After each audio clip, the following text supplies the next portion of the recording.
You're listening to Leading Up with Udemy. This podcast is your guide to developing your skills as an emerging or seasoned leader. I'm Alan Todd, your host and the Vice President of Leadership Development at Udemy. Together, we can work, lead, and live differently to create a better world. I was very excited to have Genefa Murphy, Udemy's Chief Marketing Officer, on the podcast today. I just love how authentically and hilariously she sums up her leadership principles. 3 things you got to do to be a great leader: be a cheerleader, be a functional expert, and be a shit umbrella. You got to know your discipline. You don't have to know it all. There's a difference, but you got to be able to go deep enough so that you can help your team, so that you can support them. If you want to lead a team and inspire them, you got to be a cheerleader. That's your job as a leader, as a manager, to inspire, to bring people along, to create success. And then a shit umbrella, listen, at the end of the day, I always say, my team's wins are their wins. Anything else, any failures, it's on my shoulders. When you become a leader, you accept that responsibility. You want to make sure people feel safe, they want to give it their all, and that they know every step of the way, you're going to have their back. This week, I'm speaking with Udemy's Chief Marketing Officer, Genefa Murphy.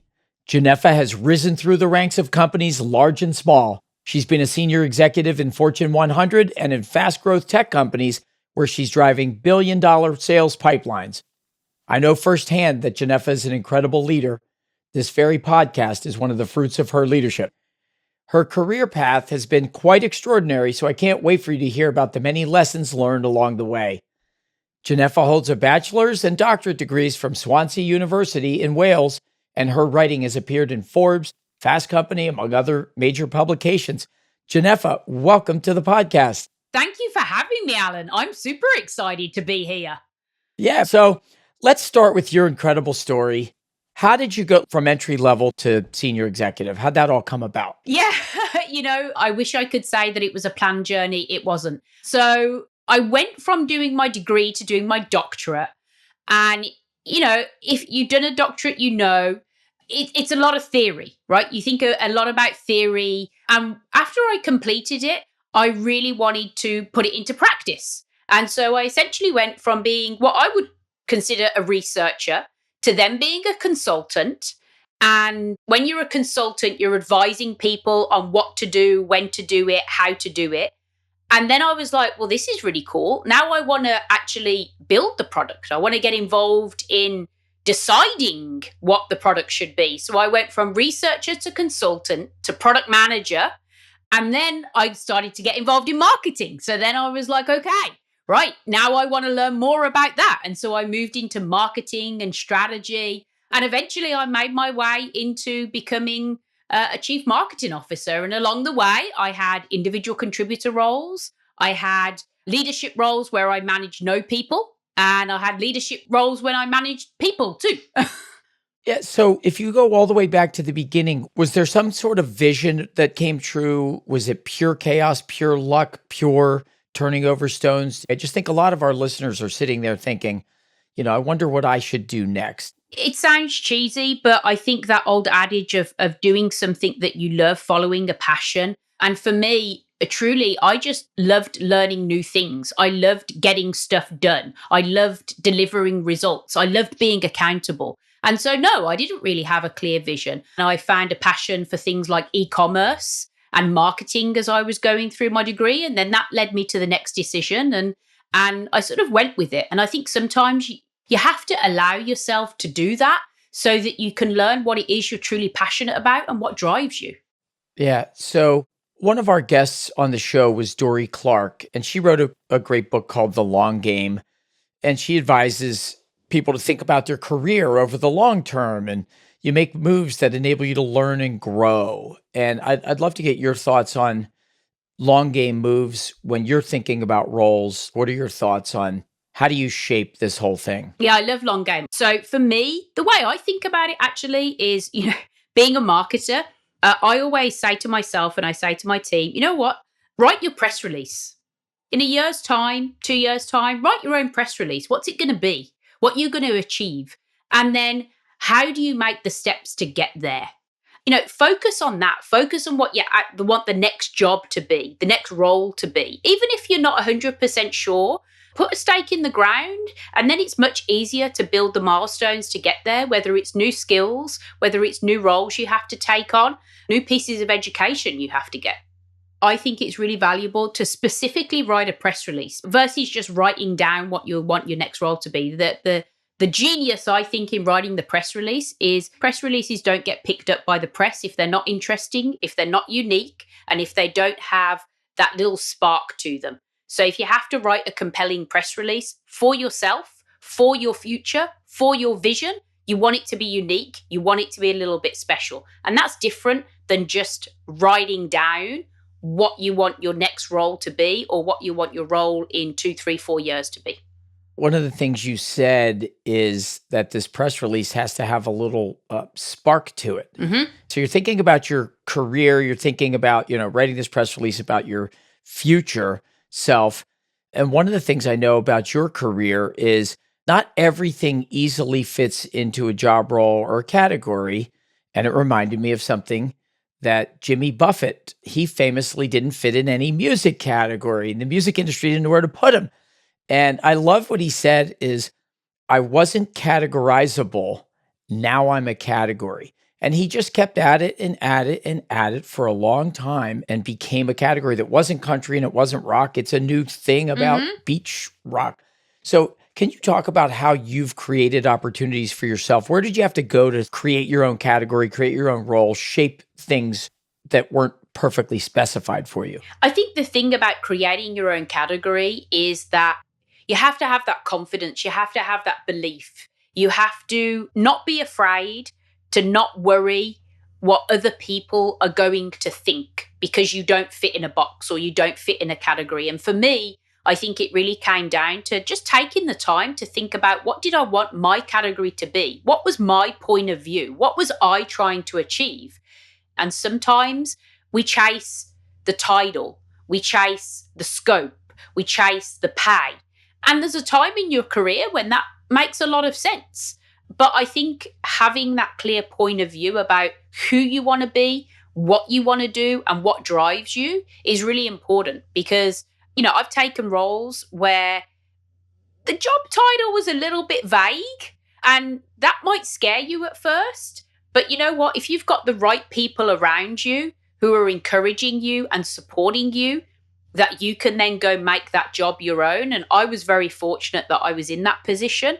You can really create great things. So you're bringing a lot of passion to this role. And I'm thinking back to sort of the earlier you, and I'm wondering, were you just born that way? How much of that's innate in you versus did you just figure out like, hey, the only way to get ahead, I've got to work harder than everybody else? How did that come about? I think it's a little bit of both. I do believe that some of that is a little bit inherent in the way that I was brought up and in just my inherent sort of drive and determination around things. But at the same time, listen, let's not be naive. If you want to get ahead, sometimes, especially when you're early in your career, you do have to work harder. You do have to take the projects that maybe are a little bit more challenging or they're a little bit more inconvenient. And I think I will say, especially as a female in tech, I definitely recognize that. I have been an advocate for belonging, equity, and inclusion and diversity for a long time. I firmly believe in it. But at the same time, I could either pour all of my efforts into fighting that battle, or I could actually pour my efforts into both. I could pour my efforts into working hard, getting ahead, and getting myself into a position where I could impact change for the bigger topic. Yeah. And how do you balance work life and professional life and that hard work? So I hear that people, you hear about a lot, burnout and quiet quitting, employee engagement low. So how do you make that work where you can be hardworking, but still have a sense of well-being and feel good about not just your work life, but your personal life and keep them in harmony? Yeah. First of all, maybe controversial. I don't believe in work-life balance in the sense of balance. I think it's about integration. right? I think it's about work-life integration, and I think it's about setting boundaries. And what I mean by that, I'll give you an example. When I had my first child, my son, he's now 9, I remember I took 3 months off for maternity leave. And, maybe towards the end in that final month, I'd be replying to some emails, or I'd get some work done, or I'd answer questions for the team.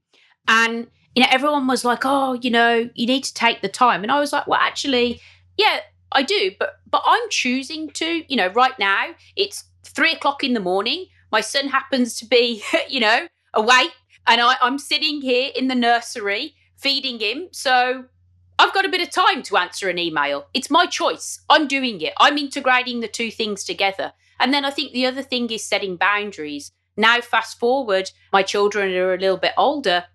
A very simple thing is that when I look at my calendar and I work with my EA as an example, I try to have a firm rule. At 5 o'clock, I will be going to go and make dinner for my family.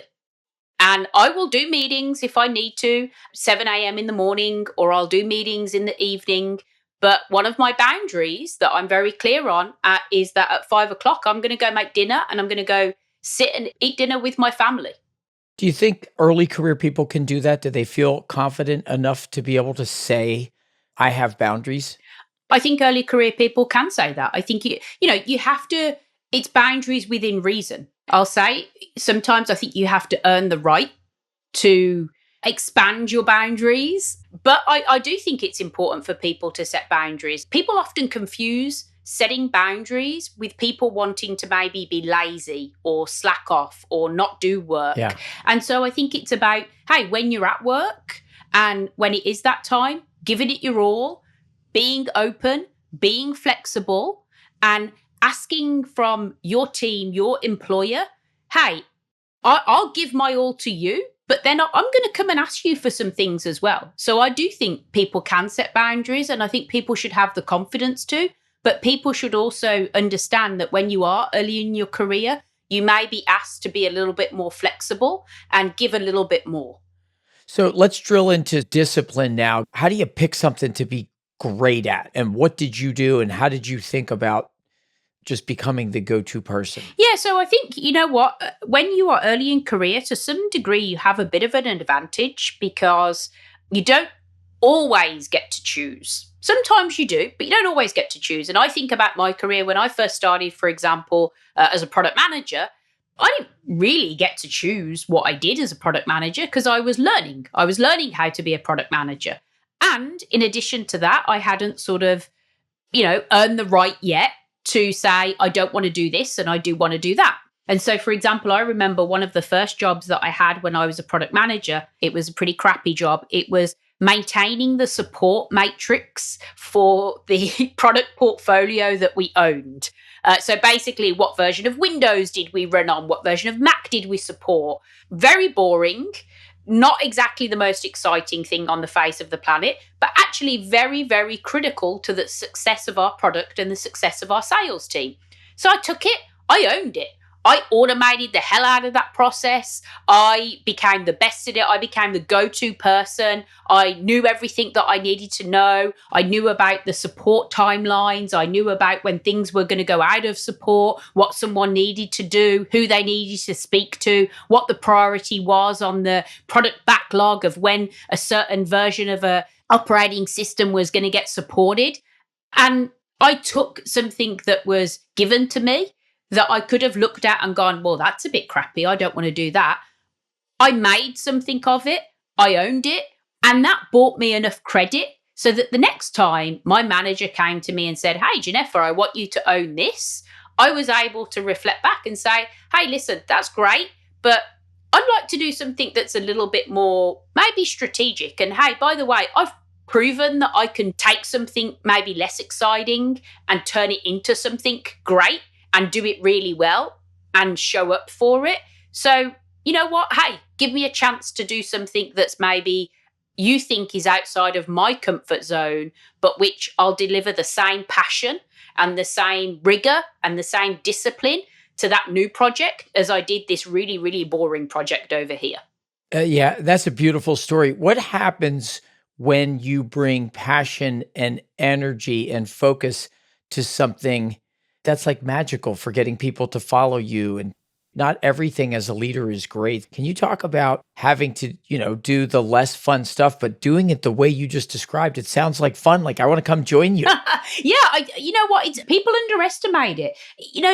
That's a thing. That's why I think mindset and mental health is so important. And that's why I think as leaders, we have to make space for people to have that great mental mindset.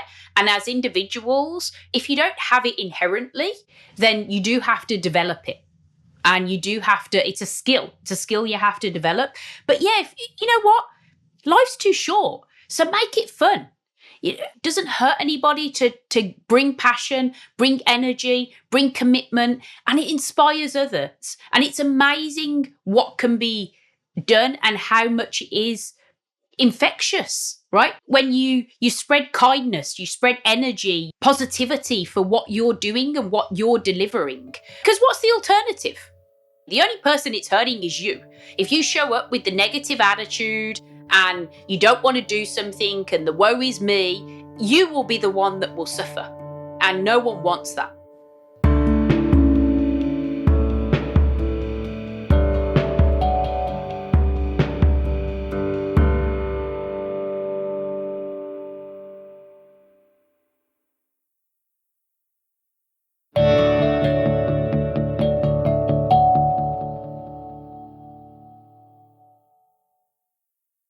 I want to back up because we talked about your discipline and focus and hard work and how those things served you early and crafting your own path and job.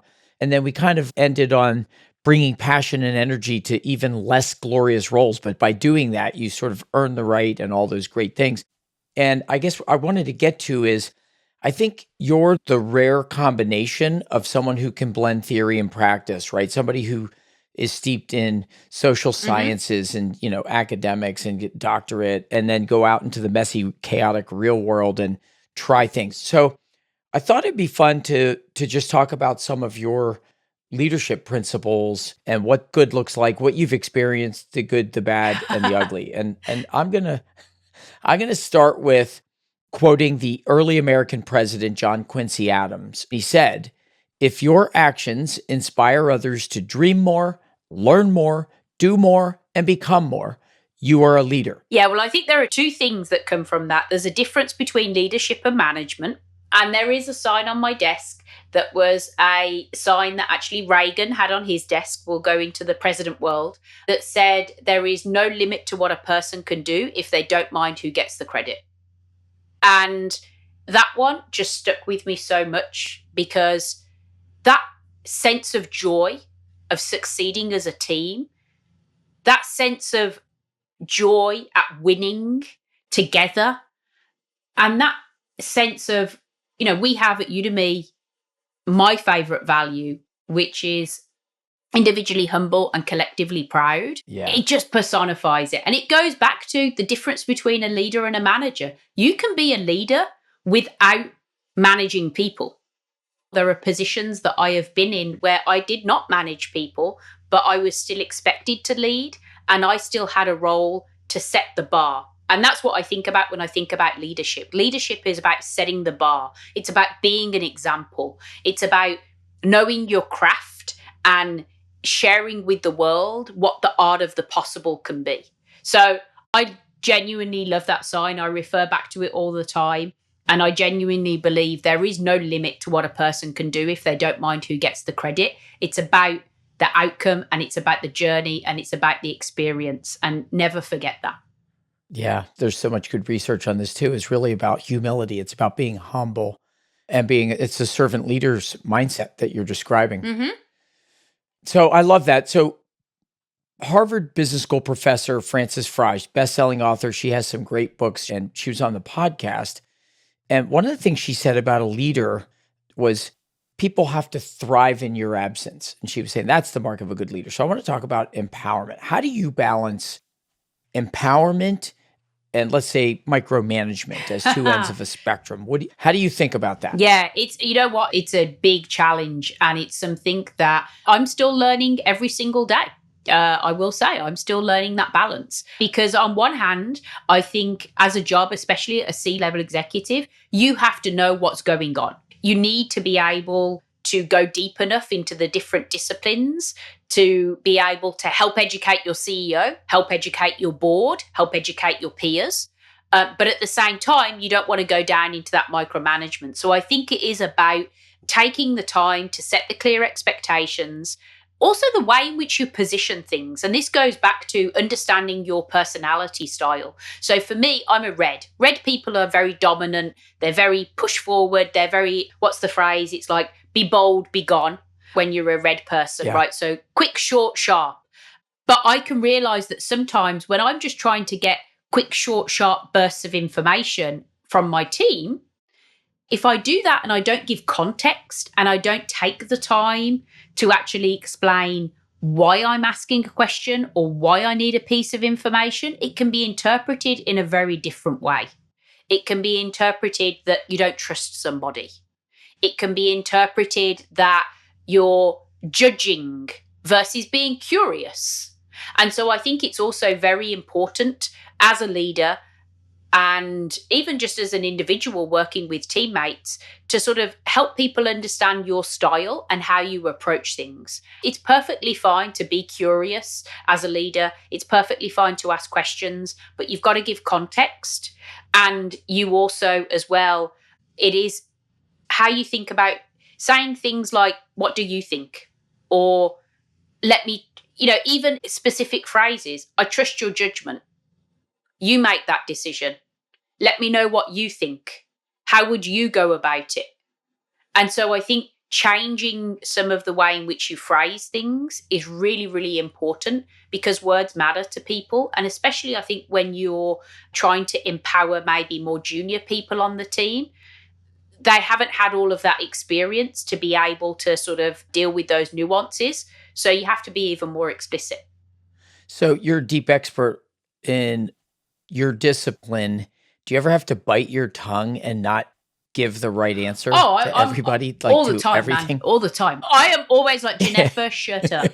Shut up, do not answer. And the one practice that I have, funny, ask my team and they'll be like, she doesn't shut up, she talks all the time. But the practice that I've found really powerful, first of all, is trying to be as present as possible in the conversation. And second, the power of silence. I think the power of silence, especially when you're a leader, is incredible because there is a tendency that when I am in a meeting or a senior person's in the meeting, to defer to that person.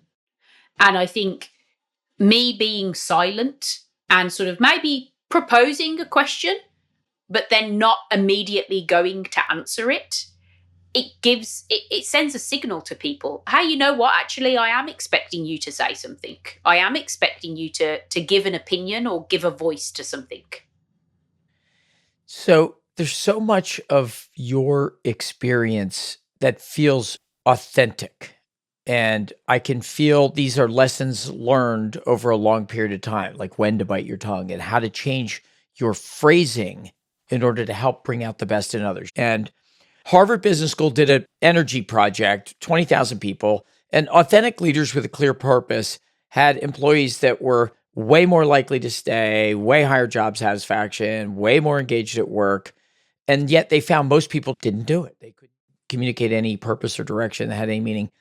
And so what I want to know is, when you were early in your career, the part where you didn't really know who you were, how did you ever come to discover your authentic self, let alone then gain the courage to actually be that person out loud? Yeah.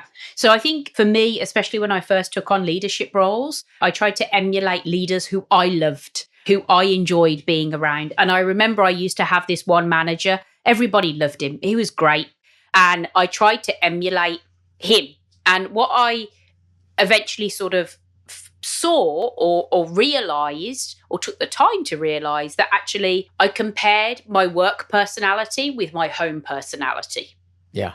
And I think doing that periodically and actually consciously doing that, I realized that I wasn't being my authentic self. And I remember bringing it up to my manager at that time, and also then to an external coach, and sort of saying, well, here's what I'm doing and why at work, but here's how I probably would have dealt with that scenario if it was a scenario in my personal life. And, just taking that conscious time to be like, hang on, why am I doing that?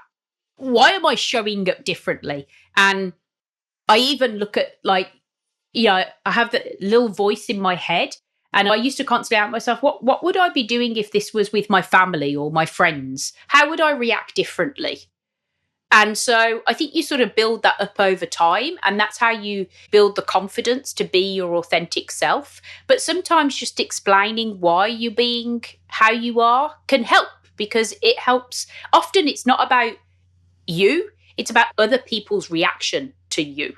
Yeah. Well, I want to get into how you get results, but how do you deal with conflict? My ego is I want everyone to like me. And the next thing is I want to ignore all conflict, minimize it, or run away from it. Why? That's the easiest thing to do.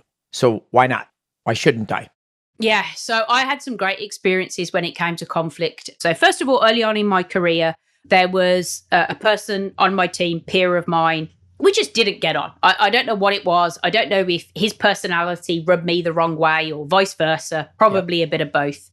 And actually, I would go and I would say to my manager, this person, and how do I handle it? And how do I do this? And how do I do that? And actually, again, I learned from a great leader, because he took us both and he literally sat us in a room and he went, right, you both don't like each other, figure it out. And just that sitting both of us in a room where it was like somebody else helped us to confront the awkward situation. And we knew that we weren't getting out of that room until we came to an alignment. I think, one, you have to be comfortable putting yourself in uncomfortable situations. And then the second example is I had another colleague who, listen, we were never going to be best buds. We weren't going to go out and have a family barbecue together, but we both had a shared job to get done. And so I got the confidence from knowing that, hey, I can be in a room with someone who I probably don't like, who maybe doesn't like me, but we've got a job to do and we've got to figure it out. And nothing happened to me. My head didn't explode. I didn't get fired. We created a great working relationship together, because sometimes it's the fear of the outcome. Like, what's going to happen if I raise something that's controversial? What's going to happen if I deal with conflict head on? So that first scenario gave me confidence in the second scenario to approach the person who I didn't really get along with. And it was really nerve-wracking. I absolutely hated it. I wanted to puke every single second of it. But I said to the person's face, I don't really like you as a person. So please don't expect me to invite you out to go to dinner together, because it ain't going to happen. But I appreciate that we have got a job to get done together. And I will do everything in my power to make us as a team successful and help us to achieve our business goals, because I appreciate what you're bringing to the table. So do people appreciate your authenticity and your candor and your honesty? Because that takes courage to do everything you just said. And I think a lot of people wouldn't do that. Do people appreciate my authenticity? Not always. Yeah. Not always, for sure. But you have to be okay with that, right? You have to be okay with that. And listen, this is not about being blasé. This is not about not caring. But this is about building up a belief in yourself and a resilience to say, you know what, if somebody doesn't like me, but is respectful and appreciates what I can bring to the table, then that's good enough. And you know what? Not everyone is going to like me, and I'm not going to make everyone happy with what I do, but that's okay. Genefa, my final question that we ask everyone is, what are you curious about and learning now? What am I curious about and learning now? Actually, I am still curious about and learning now how to be okay with being disliked. Okay. Genefa, thank you so much for joining us on the podcast. Thanks for having me, Alan. Take care. Thanks again to Genefa Murphy for joining us today on the podcast. Follow Leading Up, a podcast from Udemy Business, wherever you find your podcast. We'll be back next Wednesday with another episode to help you level up your leadership skills. Follow the show so you never miss a new episode. And if you like the show, leave a rating or a review. We love the feedback, and it really helps us to find new listeners. To learn more about Leading Up or how Udemy can help you develop leaders at scale and move business forward, visit business.udemy.com. The Leading Up podcast is produced in partnership with Pod People. Our original theme is by Soundboard.